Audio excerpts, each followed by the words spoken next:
Hello दोस्तों, कैसे हैं आप सब। मैं उम्मीद करता हूँ आप सब बहुत ही अच्छे होंगे और खूब मन लगाकर पढ़ाई भी कर रहे होंगे। दोस्तों, पिछले वीडियो में हमने संतुलित रासायनिक समीकरण और असंतुलित रासायनिक समीकरण के बारे में पढ़ा था। साथ ही हिट एंड ट्रायल विधि को भी पढ़ा था। आज हम हिट एंड ट्रायल विधि से किसी रासायनिक समीकरण को संतुलित करना सीखेंगे। तो चलिए आज का वीडियो शुरू करते हैं। हिट एंड ट्रायल विधि से किसी रासायनिक समीकरण को संतुलित करना। यह विधि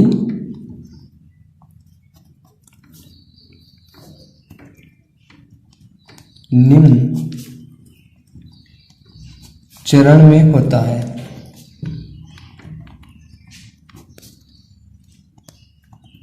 यह विधि निम्न चरण में। पहला चरण रासायनिक समीकरण को संतुलित करने के लिए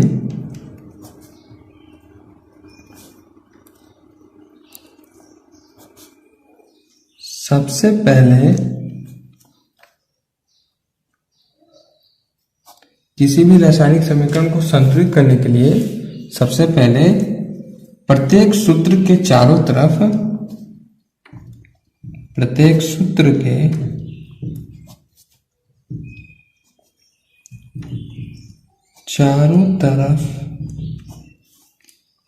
एक बॉक्स बना लेते हैं। बॉक्स बना लेते हैं और किसी भी तत्व या परमाणु के सूत्र या प्रतीकों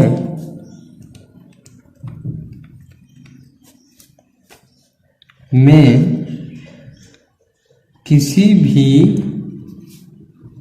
प्रकार का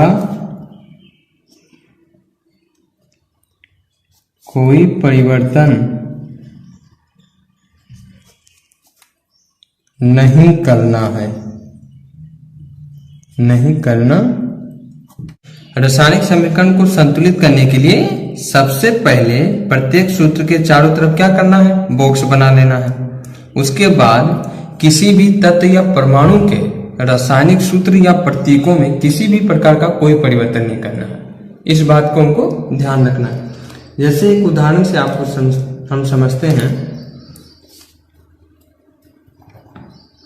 Fe प्लस H2O,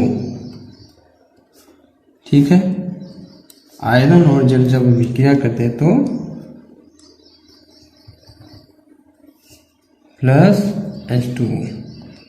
इस समीकरण को हमें क्या करना है? संतुलित करना है। तो पहला चरण क्या हमारा? इस अभिक्रिया के जो समीकरण है उसमें प्रत्येक सूत्र के चारों तरफ क्या करना है? हमको बॉक्स बनाना है। ऐसे हम बॉक्स बना देंगे।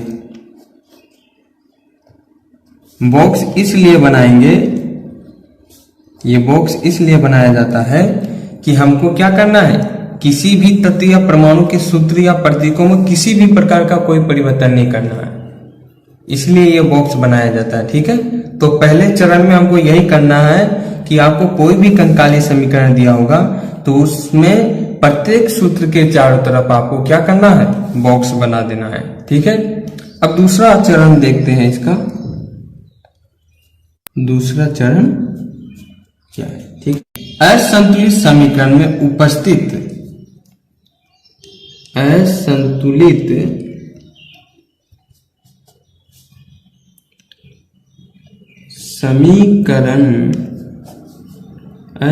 समीकरण में उपस्थित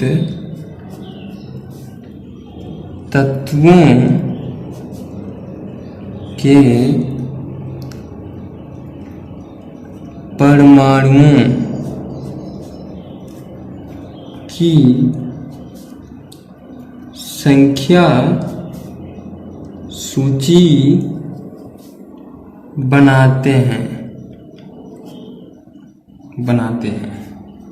अब क्या करना है, असंतुलित समीकरण जो है, ये ऊपर वाला जो असंतुलित जो समीकरण है, इसमें उपस्थित तत्वों के परमाणु की हमको क्या करनी है, संख्या सूची बनानी है। तो चलिए बनाते हैं। पहले हम यहां लिखते हैं तत्व, इसमें कौन कौन से तत्व हैं। अब लिखते हैं अभिकारकों में परमाणुओं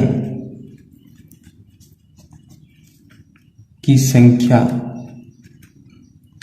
अभिकारकों में परमाणुओं की संख्या, ये क्या है, लेफ्ट हैंड साइड, बायां पक्ष। उसके बाद में उत्पादों में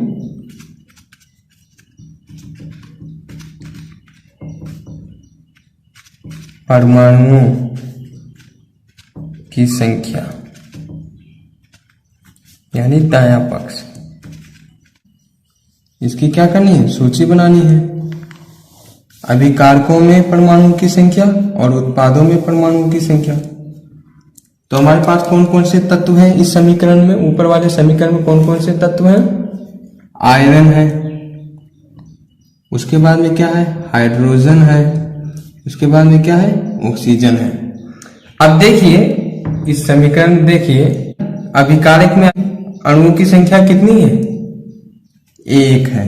तो यहां हम क्या लिख देंगे, 1। हाइड्रोजन की संख्या कितनी है अभिकारक में, 2, यहां लिख देंगे हम 2। ऑक्सीजन की कितनी है, 1, तो यहां लिख देंगे 1। अब उत्पाद की बात करते हैं। उत्पाद में आयरन की संख्या कितनी है, 3, तो यहां लिख देंगे 3। उसके बाद में हाइड्रोजन में देखिए यहां पे कितनी है, 2, और ऑक्सीजन की कितनी यहां पे, 4। अब देखिए अभिकारक में आयरन 1 है और उत्पाद में 3 है। हाइड्रोजन अभिकारक में 2 है, उत्पाद में भी 2 है। ऑक्सीजन अभिकारक में 1 है और उत्पाद में 4 है। तो ये असंतुलित समीकरण था। अब हमको इसे संतुलित करना है। तीसरा चरण क्या है, देखते हैं।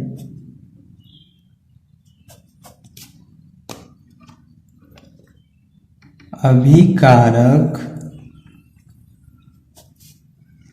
या उत्पाद में से उस तत्व को संतुलित करेंगे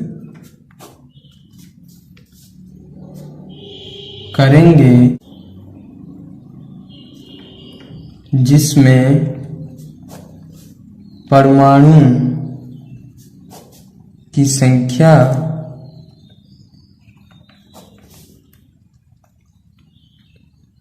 अधिक है। तीसरा चरण क्या है, अभिकारक या उत्पाद में से उस तत्व को हम संतुलित करेंगे पहले जिसमें परमाणु की संख्या क्या हो, अधिक हो। तो देखिए इसमें किसकी, कौन से तत्व की परमाणु संख्या सबसे अधिक है। इसमें देखिए आयरन की एक तो सबसे अधिक है उत्पाद में, उसके बाद में ऑक्सीजन की सबसे अधिक है। तो हम पहले कि अभिकारक या उत्पाद में से उस तत्व को संतुलित करेंगे जिसमें परमाणु की संख्या क्या हो, सबसे अधिक हो। तो ऑक्सीजन में परमाणु की संख्या सबसे अधिक है, तो पहले हम ऑक्सीजन को संतुलित करेंगे। वो परमाणु को हम पहले संतुलित करेंगे, ऑक्सीजन परमाणु को। तो अ परमाणु, उसके बाद अभिकारकों में परमाणु की संख्या और उत्पाद में।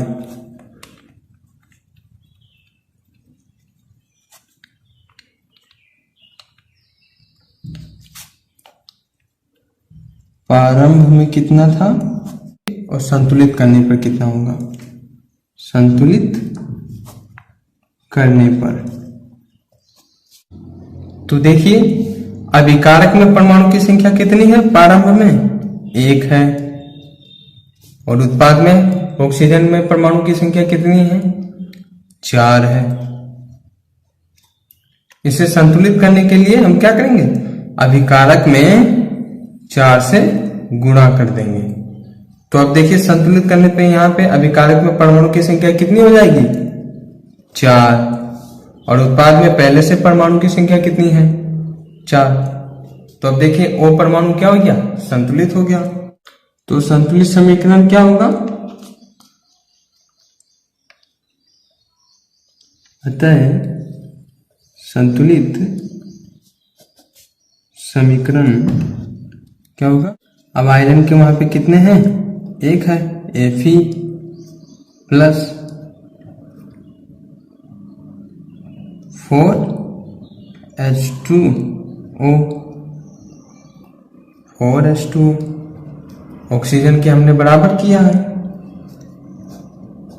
Plus Fe3O4 plus H2।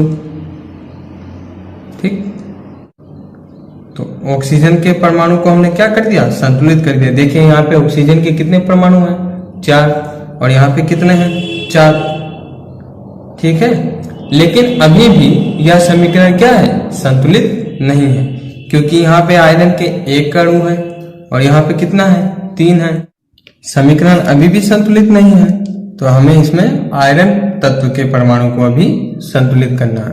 तो फिर से वही हमें काम करना है। समीकरण में तत्व के चारों ओर बॉक्स बनाना है। बॉक्स इसलिए बनाते हैं क्योंकि हमें तत्व के प्रतीकों और सूत्रों में कोई भी परिवर्तन नहीं करना होता है, केवल इनकी परमाणु संख्या को ही बराबर करना होता है। परमाणु प्रारंभ में, उसके बाद में संतुलित करने पर क्या होगा? संतुलित करने पर अभिकारक में कितना है इनकी संख्या? अभिकारक में और उत्पाद में देखिए, प्रारंभ में कितना है? अभिकारक में 1 और उत्पाद में कितना है? 3। अब इसे संतुलित करने के लिए हम क्या करेंगे? 1 को 3 से गुणा कर देंगे, ताकि अभिकारक में क्या हो जाए? आयरन में परमाणु की संख्या क्या हो जाए? बराबर हो जाए। तो अब देखिए इस 3 से जब गुणा कर दिए तो आयरन की कितनी संख्या? 3 हो गई। आयरन परमाणु की संख्या कितनी हो गई? 3 हो गई। और उत्पाद में पहले से 3 है, तो अब आयरन भी क्या हो गया? संतुलित हो गया। संतुलित समीकरण होगा 3Fe plus 4H2O Fe3O4 plus H2O। ये क्या हो गया? हमारा संतुलित समीकरण होगा। ये क्या होगा? संतुलित समीकरण होगा। तो जब तक किसी भी समीकरण में तत्वों के परमाणु की संख्या बराबर नहीं हो जाती है, तब तक हमको एक एक तत्व के परमाणु की संख्या को बराबर करना होगा। और यह प्रक्रिया तब तक चलती रहेगी जब तक उत्पादों और अभिकारक में परमाणु की संख्या क्या हो जाए? बराबर नहीं हो जाए। ठीक है,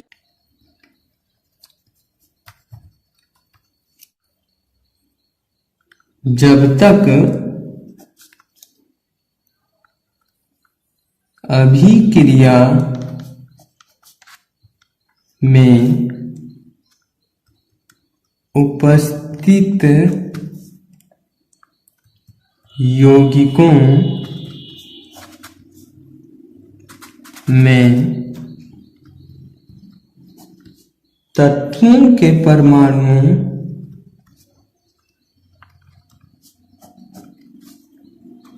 की संख्या, जब तक अभिक्रिया में उपस्थित यौगिकों में तत्वों के परमाणु की संख्या अभिकारक तथा उत्पादों में बराबर नहीं होती है,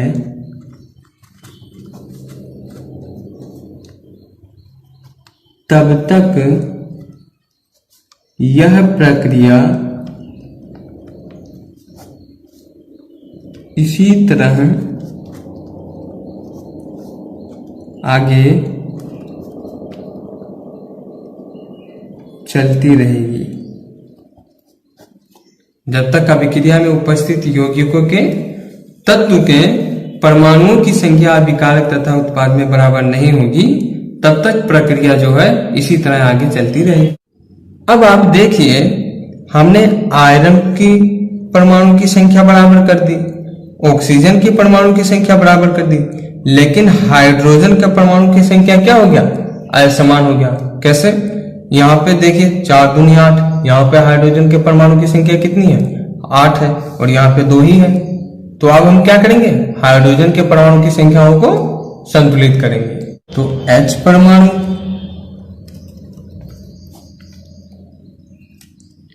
प्रारंभ में कितना है और संतुलित करने पर कितना होगा? संतुलित करने पर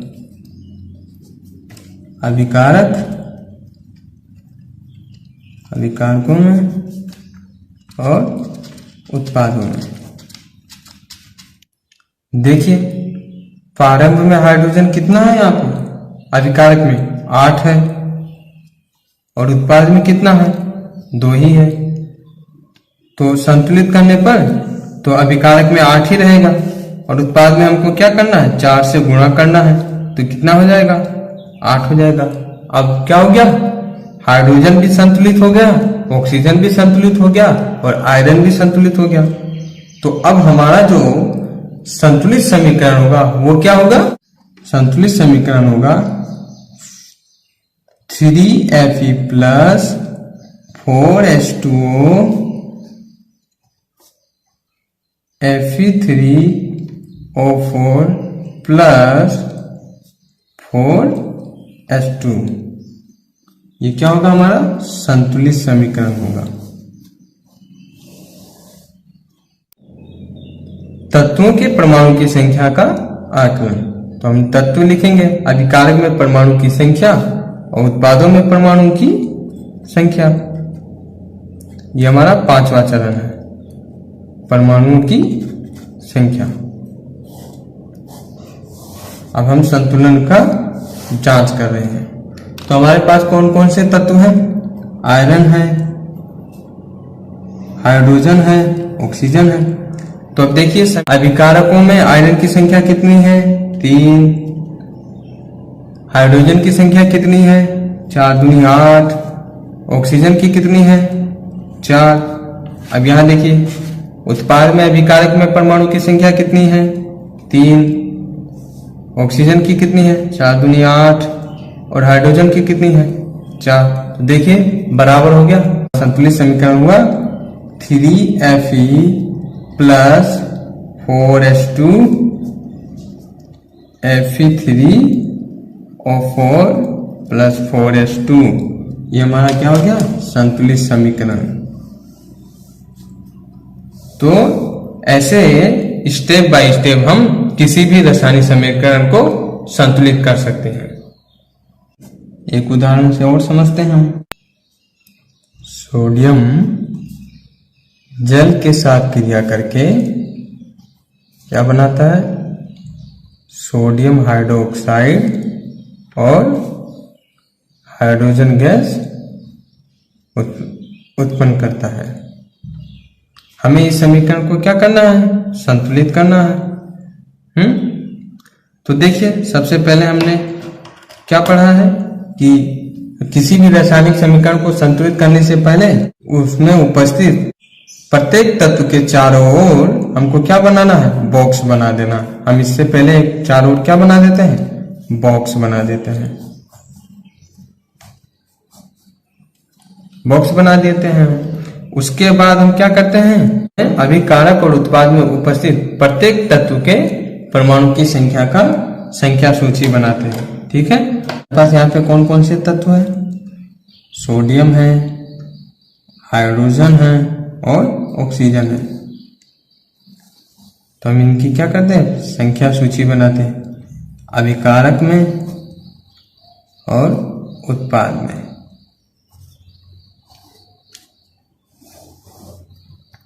अब देखिए अभिकारक में सोडियम के कितने परमाणु हैं? 1 है। और हाइड्रोजन में कितने हैं? 2 है। और ऑक्सीजन के कितने हैं? 1 है। उत्पाद में सोडियम के कितने हैं? 2 है। ऑक्सीजन के कितने हैं? 2 है। हाइड्रोजन के कितने हैं?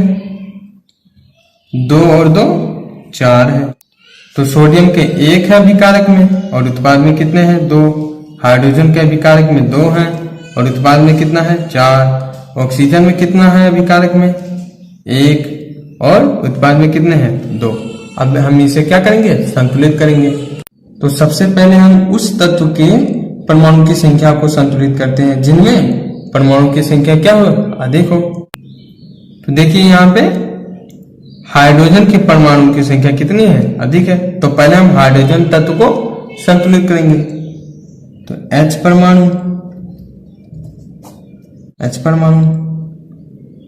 प्रारंभ में और संतुलित करने पर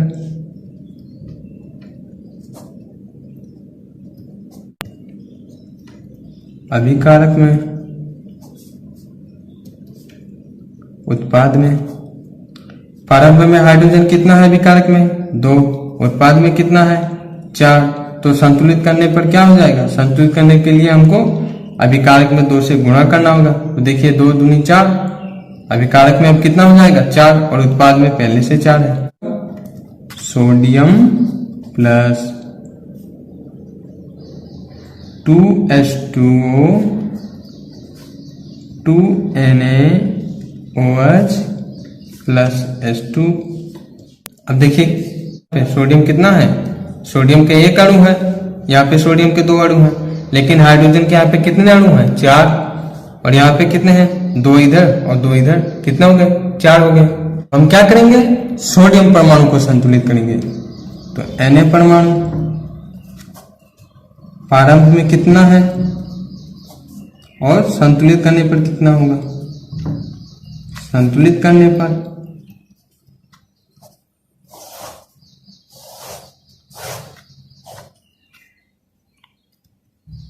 अभिकारकों में और उत्पादों में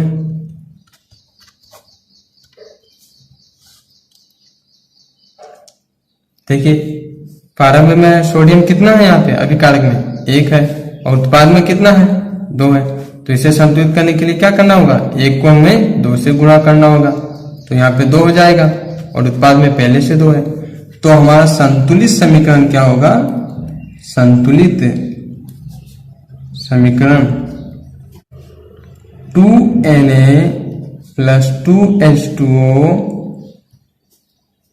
plus 2H2O 2NaOH plus H2। ये क्या होगा? संतुलित समीकरण होगा।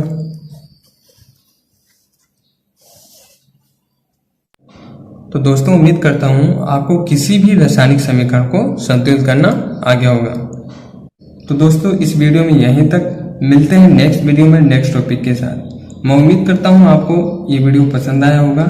अगर आपको वीडियो पसंद आया है तो लाइक करें, दोस्तों को शेयर करें, और अगर अभी तक आपने मेरा चैनल सब्सक्राइब नहीं किया है तो सब्सक्राइब करें, घंटी वाली बटन दबाएं तथा ऑल पर क्लिक